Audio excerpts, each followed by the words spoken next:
ద్వాదశ రాశిలో 10వ రాశి మకర రాశి వారి జ్యోతిష్య బలం భూత భవిష్యత్తు వర్ధమానం ఎలా ఉందో గవ్వల శాస్త్ర ప్రకారం చూద్దామండి.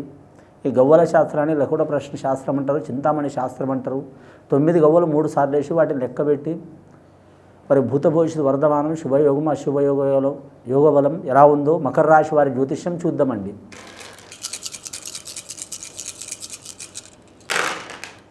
మకర రాశి వారి జాతకంలో 4 గవ్వలు పడ్డాయండి. చాలా వరకు శుభకరం ఉన్నది మకర రాశి వారి జాతకంలో.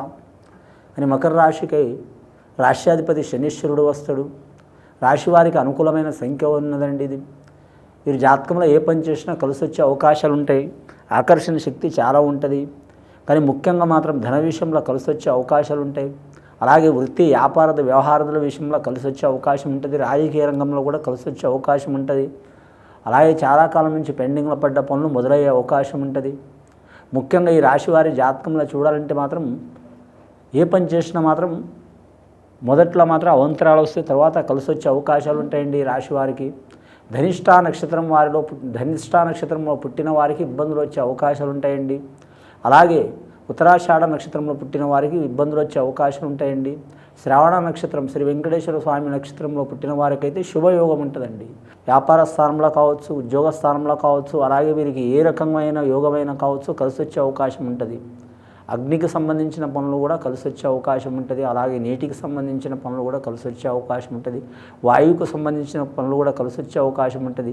భూమికి సంబంధించిన పనులు కూడా కలిసి వచ్చే అవకాశం ఉంటుంది. ఆకాశ గమనంలో విమానయానం కావచ్చు, ఏదైనా కావచ్చు కలిసి వచ్చే అవకాశం ఉంటుంది. శాస్త్రజ్ఞులు కావచ్చు, వైజ్ఞజ్ఞులు కావచ్చు, సైంటిస్ట్ రంగంలో ఉన్న వారికి చాలా వరకు మంచి యోగబలం కలిసి వస్తుంది. విద్యార్థులకు విద్య విషయంలో కలిసి వస్తుంది.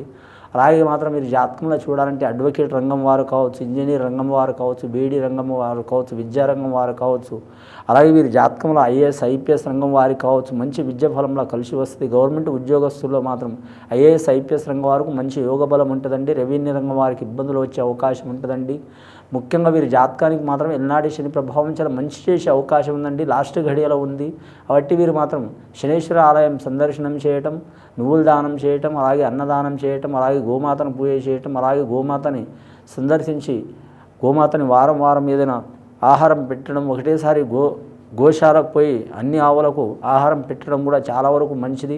మకర రాశి వారి జాతకంలో చూడాలంటే వీలైతే మాత్రం ఖచ్చితంగా మాత్రం అయ్యప్ప స్వామి సందర్శన చేయటం, అయ్యప్ప మాల వేయటం రాబోయే కాలంలో చాలా వరకు శుభకరం ఉంటుందండి. ఇది విని చూసి ఆచరించే వారికి మకర రాశి వారికి సర్వ సౌఖ్యాలు కలిగే అవకాశాలు ఉన్నాయండి. శుభం భూయాత్.